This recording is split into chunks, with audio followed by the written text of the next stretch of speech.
Hello, you guys. Welcome to the Ranting Shop. It's me, Melissa. It's been such a long time since I've spoken to you guys. I'm super excited to start talking to you again as the show has now been shown today, Saturday. Happy New Year, everyone. I know for some of us, the holiday season is not as jovial and as happy as others would like it to be.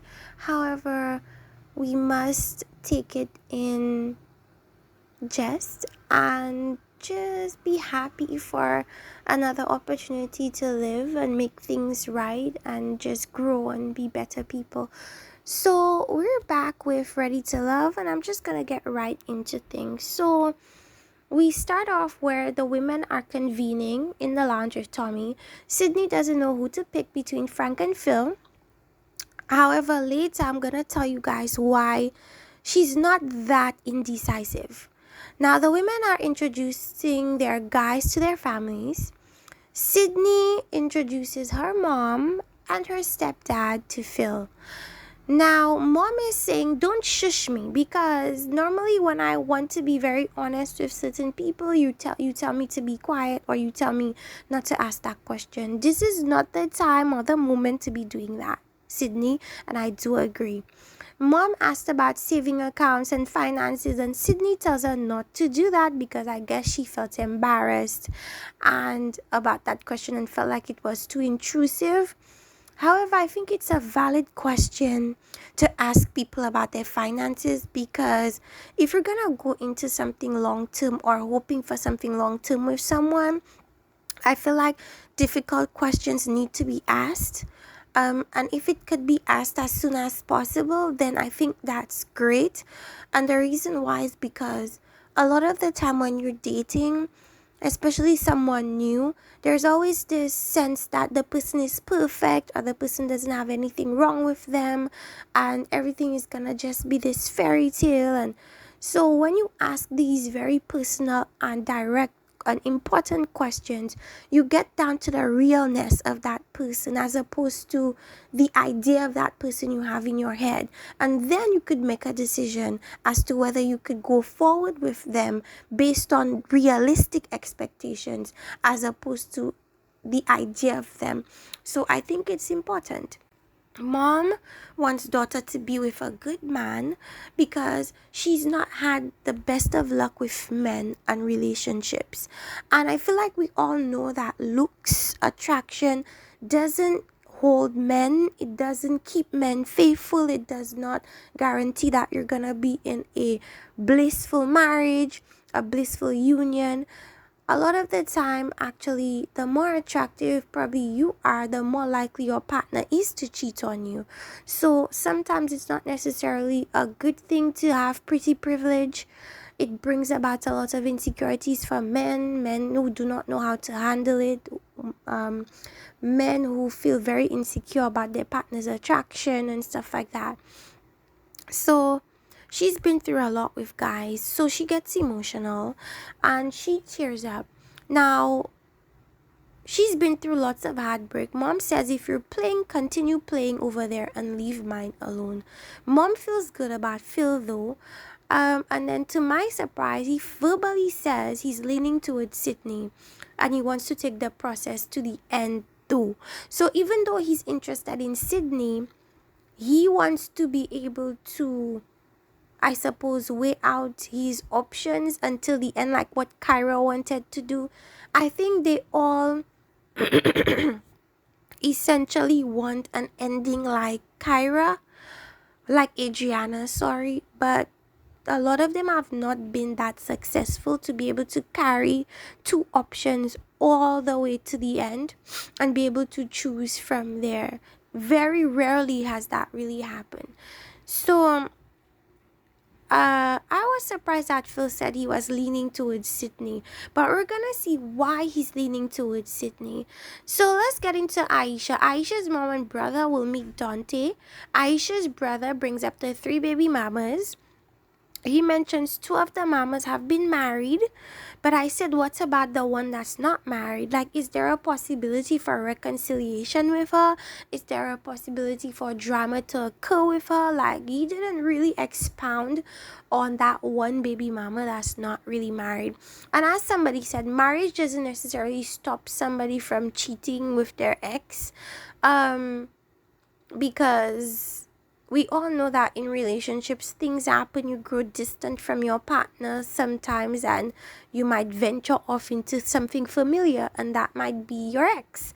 And marriage doesn't really stop people from, being unfaithful. And a lot of people feel as if marriage stops things. Like, getting to marriage is what's gonna prevent your partner from cheating. It's gonna be what prevents your partner from, doing certain things that you're insecure about, or it's not gonna prevent your partner from leaving. And I feel like the sooner we get to understand that marriage does not really prevent people from doing what they would do otherwise, is when we're gonna be so we're is when we're not gonna be so heavily reliant on marriage, because it's never been the end of anything. Because a lot of people think, oh, it's gonna be the end of my man cheating, it's gonna be the end of me worrying about his womanizing, it's gonna be the end of me being insecure about certain things he does. No, it's really gonna be the beginning of that, or a lot of the times the continuation of that. So if you're already getting that, are you ready to continue to get it? Are you ready to continue to put up with it? Because that's essentially what, is going to continue to happen unless that person wants to actively change their lives. Marriage is not going to be what changes them. So, mom asked, how do you see yourself in her life? And he says, for a lifetime. Mom asked if he's moving too fast, and he says no, because it's all about feeling the vibe of the situation. And if both of you are on the same page as far as where you are and where you're going and the pace and everything, then I suppose everything should be fine. So it seems like mom likes Dante, and mom and brother thinks he's cool. And I feel like him telling them two of my baby moms are married kind of eased their minds a lot, because people feel like marriage is a more serious thing, and people are not as willing to break marriage contracts as they would be willing to break like just regular boyfriend girlfriend relationships. However, we know that's not necessarily true, but anyways, they're liking him. Mumen's family meet Frank. He's been waiting for Mumen to find a man. That's Mumen's dad. First generation Ghanaian is who Frank is. He was asked if he was ready for a relationship with Mumen, and he says that he's ready for a relationship. Now, these are the subtleties that I think a lot of people tend to ignore. They tend to go past that because it's so subtle that you tend to fill in the blanks on your own. This man said he's ready for a relationship. He was very wise. I shouldn't say wise, but he was very careful to not say he's ready for a relationship with more men. And so in that case, I was like, red flag. That's a red flag. I mean, for if his parents were really paying attention, they would look at it and like be skeptical of it as well. Where does she stand in the pecking order, and talks about the other women? He has to make a decision for himself. Okay, and dad says, don't waste my daughter's time. Sis thinks he lost, so that's her sister. Her sister thinks he lost her at having another option. But I think that dad and even Mumen was explaining to the sister that that is just the nature of the show. People are gonna have multiple options. It's just what it's gonna be.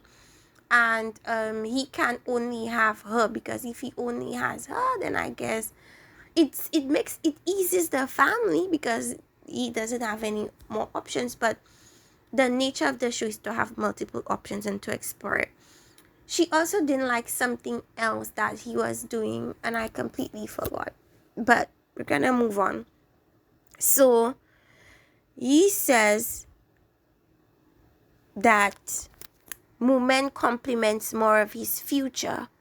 So I said, but what about the present? Does she compliment your present? Because people like to act as if I understand being forecasting and wanting to just have an idea of what you want your future to be, but it's a transition. It's not an immediate thing that happens. So in order to become or to get to future, you need to go through present. And is she complimenting your present? It's really not even important whether she compliments your future. Because if she doesn't compliment your present, then you guys really have no foundation for a future. And so when she was, I don't know if it was Frank who said that or she, I was like, that's not a good thing, Mumen. And I feel like every time we see Mumen, she kind of just hangs on to every little bit of hope. She hangs on to every sliver of hope, but I don't think she goes really deeply to analyze the words and the meaning of what he says and what she interprets it as. So I think because of that, it might not really end favorably for her, because Mumen seems to be a person that lives in her thoughts and in her idea of a person as opposed to who that person really is. Like, she's one that would be better of asking very realistic questions and not accepting Frank's pageant answers and perfect responses, because that's not gonna be what sustains a long-lasting relationship. Reality, realistic expectations, realistic thoughts and feelings are gonna be what sustains it. So Shiloh and Phil's bar blow up, which is what we were all anticipating. We were all looking forward to this. Owen had already dropped the clip, so it's not really something that is too shocking. But we do get a little bit more detail and context into Phil's side of what happened. So they go to Tommy and talk about that night. They got into a disagreement because Shiloh felt the need to ask him at the club basically what his choice was, right? And he was not interested or willing to answer her at that moment, and so because of that, it created shouting, yelling, and it became a situation of a physical, somewhat of a physical altercation. Now, she wanted clarity and he didn't want to give it to her because it's, for me, in my opinion, it's not her that he's gonna choose. As I said, it turned into a physical thing when he carried her to the car, which triggered her past traumas, and it escalated from there. It was later around 4 a.m. in the morning, and it appears that his rebuttal is that he did it for her safety, but she wanted to be left alone in that moment. He can't even look at her when Tommy is asking him to do so. I don't think Phil still likes her. He advises them to not walk away just yet. Phil feels like his character is being assassinated. And for me, I don't think either of them want anything to do with each other at this point. And we're gonna speak a little bit more about that situation, but people are very much divided. They're either team Shiloh in this situation or they're team Phil in this situation. I'm gonna talk about a few comments that I happened to see on the channel, on the page, that I just wanted to speak on quickly. So somebody who is more so on Phil's side said, I am not surprised. Mostly ladies are the ones putting the bulk of the blame on Shiloh. Oh, I'm sorry, this person is team Shiloh. Women mostly do not recognize manipulation and how men manipulate the situation. Phil did good to have followed her. However, he does not get a pass for not being upfront. He knew he was going to get or to pick up Sydney. yet was still trying to play Shiloh with the trust me line. He knew how Shiloh felt about him, so if he really cared about her emotions, he would have been real with her instead of playing her. Someone playing with your emotions can be triggering. Shiloh overreacted and definitely was wrong for putting herself in that situation. But Phil ain't innocent. He knew what he was doing. He wasn't being honest. He wasn't handling her feelings and respect after her vulnerability. That can trigger, yep, manipulation. So this person feels like Phil was being manipulative, and he probably was being manipulative in a sense that he was not being upfront with Shiloh. He wanted to kind of drag her along through the process, just like how Kyra wanted to drag Jason along and AJ along until she decided when it was best to make a decision. I feel like Phil also wanted to do that, and Shiloh wasn't having it. And I definitely feel as if Shiloh was hurt because I think she got her answer through him not answering, and it hurt her because it meant that he was no longer interested in her, especially after the fact that she was so vulnerable with him, letting him know that, hey, you're the one that I want, you're the one that I want to focus on, and him kind of rejecting that, so to speak, and saying, I don't feel that way, I'm not on your level right now, and so on and so forth. Somebody on Team Shiloh says somehow it seems like Shiloh was the one who was being emotionally abusive. Now Shiloh never mentioned what she said. She was very vague. She just said voices were raised. I'm definitely thinking that Shiloh was very annoyed and irritated with Phil's answer. I think they both raised their voices, but I think Shiloh was the one that was more emotionally triggered because she didn't get a response. The way she was talking to Phil, even though he explained that he was only trying to protect her, I really feel like she should take care of herself and do therapy. People think she's mad, he wasn't going to choose her, so she wanted to end it before he did. Some people say, wow, I didn't see that she was being very manipulative and it's disappointing. People feel as if she's using the situation to kind of bash him because her ego is bruised, and it has nothing to necessarily do with what he did that night, but a lot to do with the fact that she did not like his response about a question she asked him, and that pissed her off. And I suppose she's kind of making him seem like this negative person when I suppose his intentions were not to be hurtful or to be negative. So let's get into more of this. So I said who Sydney allowed her parents to meet versus who she allowed her sister to meet is quite telling. I think it tells us all that we need to know about who she wants in the end. And it's not Frank.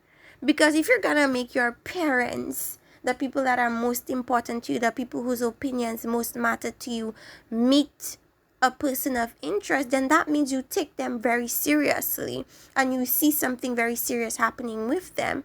However, if you are just showing your sister who you may think highly of her opinion, but I'm pretty sure it's not as highly as you think of your parents' opinion. So that just told me that she's not feeling Frank as much as she's feeling Phil.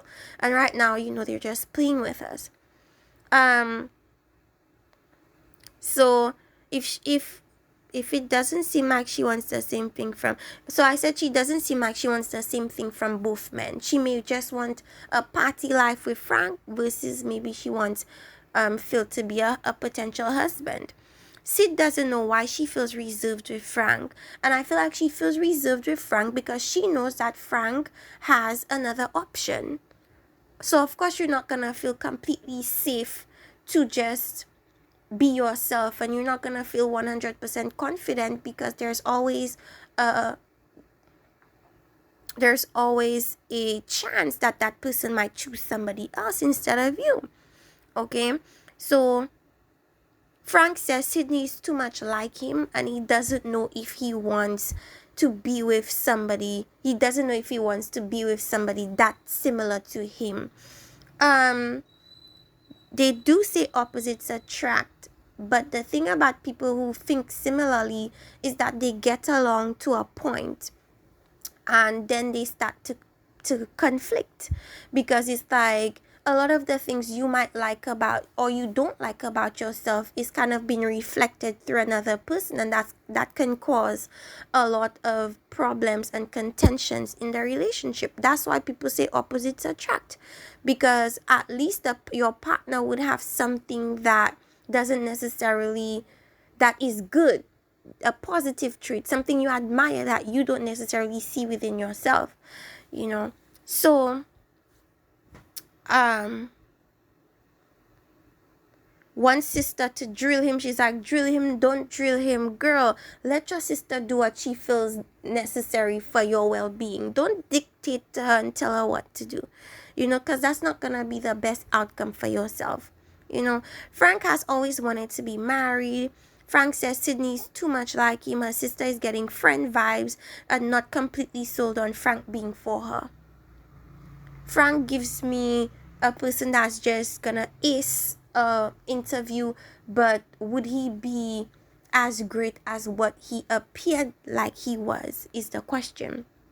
Now, Walter meets Sabrina's cousin. She couldn't come in person because she just gave birth, and she asked what drew you to her, and he said we locked eyes and started grinning. And they're still doing that. Sabrina is older than his regular interest. He's ready to be with a woman who cherishes him.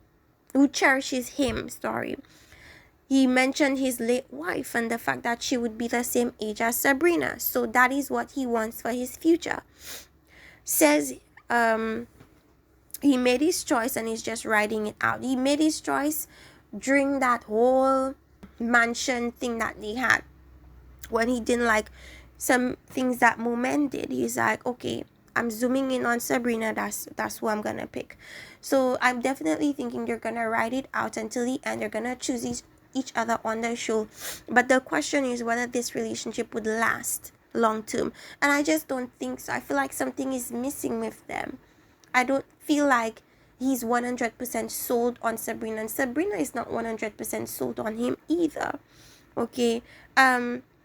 So Sabrina asked her cousin about Walter. Did she see anything like basically that's a red flag? And she says she thinks he's being a genuine person. But Sabrina doesn't trust her gut. She feels like in the past she's not chosen men very well. So she's like kind of hesitant on whether she wants to trust her gut with Walter or not. Now, so we have the ladies lounge. So Aisha is really happy. She's liking her journey thus far. Shiloh is in two minds. But I feel like she's not in two minds. I feel like she's gonna pick Phil. Frankie's not the person she's gonna go with. I just don't see it. Sabrina's cousin likes Walter. Moment speaks on Frank, said he held his own. Her parents gave her the go. Why would they? I would be so skeptical of Frank, but it seemed like only the sister was very skeptical of him. Aisha had a good date. Sydney speaks on Frank meeting her parents. Mom and dad adored him. Sister is worried. I think Shallow will self-eliminate is what I said at that point. She discusses the altercation with the ladies and being picked up and felt like she was not being respected. Her boundaries was not being respected. Sid has a hard time believing that Phil did that. Shallow feels disheartened. Tommy announces that there will be no eliminating today until perhaps after her conversation with Phil. Most of them just settle for who's there because of the limited number of options. And I was talking in regards to Phil. Now, let's really pay attention to Phil and Shallow in the beginning, when he had multiple dates with Tissia and with Aisha. And it was very clear that his choice at that point was Shiloh. It was extremely clear. And then I don't know, something happened before the altercation that kind of kept swaying him to another person. And maybe he felt like, and I feel like we were starting to see that perhaps feel, because a lot of people make it seem like Shiloh should be the one he chooses because Shiloh is very deep, and when you're very deep it means you have a lot of substance, and she's the one that's ready to get married, and she's the one that, so she should be picked. But nobody's asking, what does Phil want? Like, you might want somebody that's very deep. You might want somebody that is very, that has a lot of substance in that regard. You might go ahead and pick that person, but does it necessarily mean that that is the person for Frank? Frank never said that that is what he wanted, did he? I mean, it's important to have depth about you, to be more than just a physical face or an attraction, but did he want that level of depth? And I don't think he did. And that's why her probing questions became annoying to him. And he was lying and saying, oh, you do ask very like deep questions, and it's a little annoying, but in a good way. Like, annoying is not necessarily a good thing. It's not attached to a positive emotion. So like, you can't be annoying in a good way, you know. So I think that bothered him a lot, and he just ventured into, or on the path of someone who he felt he had more of a easy connection with. Easy. It was easy for him. Everything was easy. Super attracted to Sydney. She has just enough depth for him, you know, to feel like she's not just this superficial pretty face, you know. And I feel like it's important to include for him because it's his journey and it's what he wants. Who are we to tell him go with Shiloh because she seems more, she has more substance? Is substance what he wants? Substance might be what you want, but is it what Frank wants? And a lot of the time we like to make decisions for people instead of allowing them to make decisions for themselves. He knows who he wants and what he wants. Allow him to go for that if that's what he chooses. So I said, because Shiloh at that moment is the one that he, I guess, related to the most in that juncture, that's the one who he would settle with.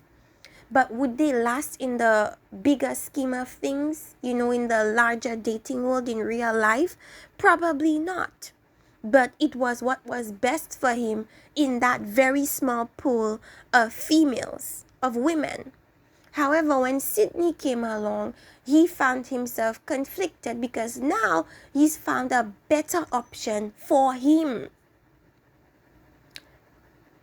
Maybe it might last in the real world, maybe it's not going to. But when Sydney came, it kind of opened up his options more. Because now he's not limited to Shiloh. He has somebody else that he's interested in, you know. And that's the negatives of like reality dating shows. The pool of people are very limited and you just have to go with who they have there. You know, you can't date outside as well. So like that constricts a lot of people's options, and maybe they wouldn't necessarily go for that person given the opportunity to date a larger pool of people. However, they dealt with who they had. And at some point it was Shiloh, and then Sydney came along, and then it became Sydney. You know? Maybe Sydney matches him more so than Shiloh does. It happens. You know, it happens. Now,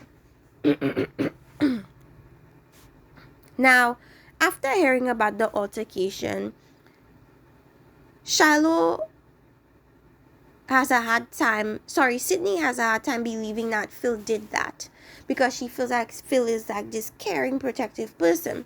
Shiloh feels disheartened about the rest of the process. Tommy announces that there'll be no eliminating, you know, and I mentioned that before, until after the conversation. Shiloh and Phil talk. She wasn't ready to be reached out to when Phil was attempting to reach out to her. She feels hurt and angry. Her past traumas were triggered and she has max left over from it. He should have been more empathetic. He said he did it thinking it was best for her. I guess the protector stepped in at that moment. She says she knows what's best for her. He said he made a judgment call at that moment. The picking her up thing was small in his mind in comparison to what could have happened if she ventured into a dangerous spot. The blame would be on him if anything happened to her, because men are supposed to be protectors, right? And she says, could you not have backed away and observed me? And he says, do you think I was trying to hurt you? And she said, emotionally, yes. Now I said, ego bruise versus real, genuine emotional hurt. Phil is not in the same place that he used to be with Shiloh. He said they're not compatible, and I think that says everything we need to know. Maybe she went off too deep, and he felt like, can I deal with this in the long term? And he just made the executive decision that he couldn't. That was a big test for them at that time. Now, Tommy and Shiloh talk, and she thinks that after the conversation that she's had with Phil, he was hurting her emotionally and has decided to self-eliminate because she just doesn't see anything working out after that. He doesn't think anything is gonna work out after it either. I don't know how that would have played out if Shiloh decided to stay. I think he had already made his decision. Similarly, she made her decision as well, and so it was the right thing for her to self-eliminate. And I see a lot of people saying, why do they should not be allowed to self-eliminate. Think about it, you guys. You went through a traumatic experience with one of your cast members, and that cast member is your only interest in the entire show. What sense would it make for you to stay? I need people to answer this question, because a lot of people are saying they shouldn't be allowed to self-eliminate. So what should have been like? Should she have just gone through that process and allowed somebody else to eliminate her? It wouldn't make sense, because she didn't want to continue to stay. So to allow somebody to eliminate you when you didn't really want to stay in the first place doesn't make sense. So I think it was right for her to leave at that time. And some people feel like, oh, she just wanted to be able to go on her own will. I feel like what played out was what was supposed to play out in that moment. Any other way would just not make sense. So she's self-eliminated. So Phil is left with his only option, Sydney. So we know who he's. Even though Shiloh was there, I still think he would have chosen to continue with Sydney. Because at that point, he had made his decision. After that whole altercation, he's made his decision. So Phil and Sydney. So Sydney's in the power position here. She has two options, and she has to decide whether she wants to go with Phil or Frank. But I do think she wants Phil more than she wants Frank. So I feel like they'll pick each other. Something I never thought before. I never thought that Phil would be with Sydney. I thought he would have picked Shiloh, if you have seen my past predictions. So it's gonna be Phil and Sydney. It's gonna be Sabrina and Walter, and we have Moomin and Frank, and we also have Aisha and Dante. I think Aisha and Dante is pretty locked in. I think the question would be Moomin and Frank. I feel like Frank seems like he wants to go with Moomin, so I think maybe he might, but I really don't see them lasting very long. I just feel like they're just very opposite. The only thing connecting them is their African heritage. Besides that, they live in completely different worlds on completely different paths, and so because of that, I just don't think it's gonna really work out for them. I don't think it's gonna work out for any of them. I'm not very optimistic about any of them. Maybe Dante and Aisha, but I'm not very optimistic. This show has been very much a letdown for a lot of people, just because we did not see any connection, any palpable connection with anybody. But anyways, let me know what you guys think in the comment section. Like and subscribe. For the upcoming episode, we see that the men are gonna have the women meet their family. We see Sabrina is in the hot seat with Walter. We see do we see Moomin? I'm not really sure about Moomin. Aisha is meeting Dante's family and stuff like that. So it's gonna be interesting. It's very much narrowing down, and I'm excited to see what happens through the reunion and through the current outside world. I feel like in on Instagram we saw Aisha posting that she definitely did have closure with Phil, even though we didn't see it on the show. He did let her know that, you know, he was moving elsewhere with his choices, and she respected him for that, and she bigged him up on Instagram. um so Sydney was very respectful of Shiloh and said that, asked Shiloh permission to ask Phil about that situation, which I think was very respectful of Sydney to do. And I'm excited to see what that conversation leads to, how that conversation changes the dynamic of their relationship, and so on. So anyways, you guys, that's it. Let me know what you think again. Like and subscribe again, and see you next time for another review of Ready to Love. Bye bye.